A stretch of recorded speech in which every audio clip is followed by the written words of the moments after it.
Life can be extremely stressful at times, and this is basically because we are holding on to illusions of control, and because our minds are overthinking and ruminating all the time. In most cases, holding on to things is a waste of energy, and overdoing it causes a lot of mental and even physical pain. Now, Stoic philosophy has several ideas that help with letting go. So in this video, I will present you 3 Stoic ways of letting go.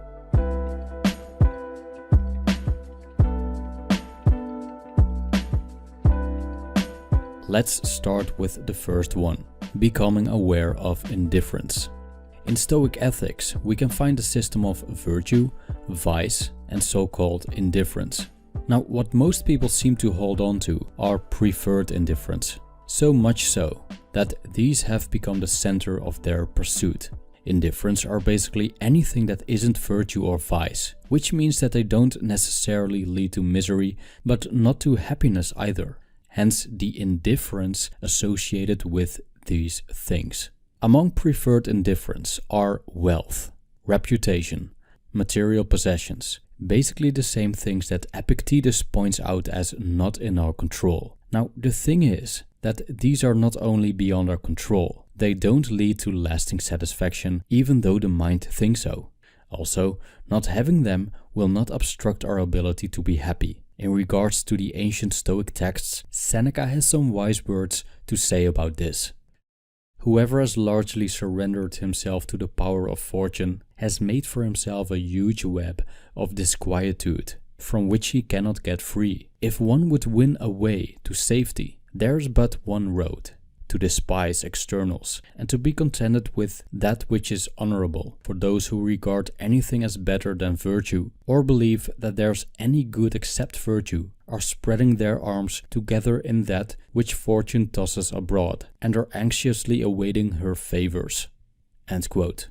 Now, this quote is from a letter to his friend Lucilius. In the same letter, he emphasizes that the mere grasping for externals will never get you the things that you've imagined to get in the first place. The joy of externals is always temporary. Moreover, greedy hands often end up with nothing but frustration.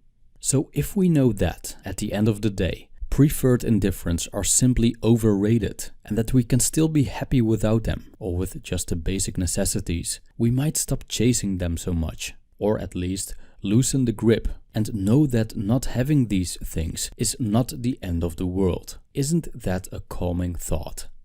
2. Remember impermanence.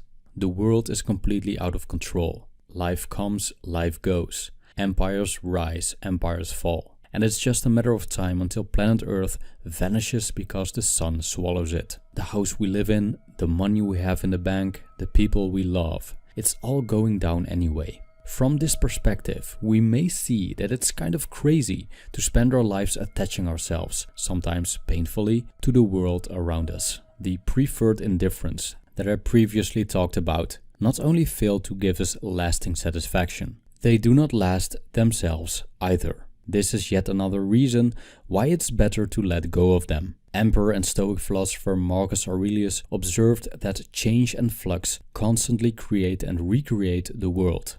I quote, "We find ourselves in a river. Which of the things around us should we value when none of them can offer a firm foothold? Like an attachment to a sparrow. We glimpse it and it's gone. And life itself, like the decoction of blood, the drawing in of air.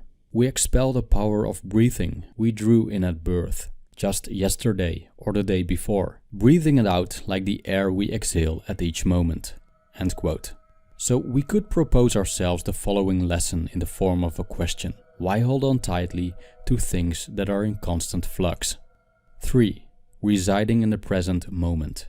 The third way refers to the human obsession with what's in the past and what's yet to come.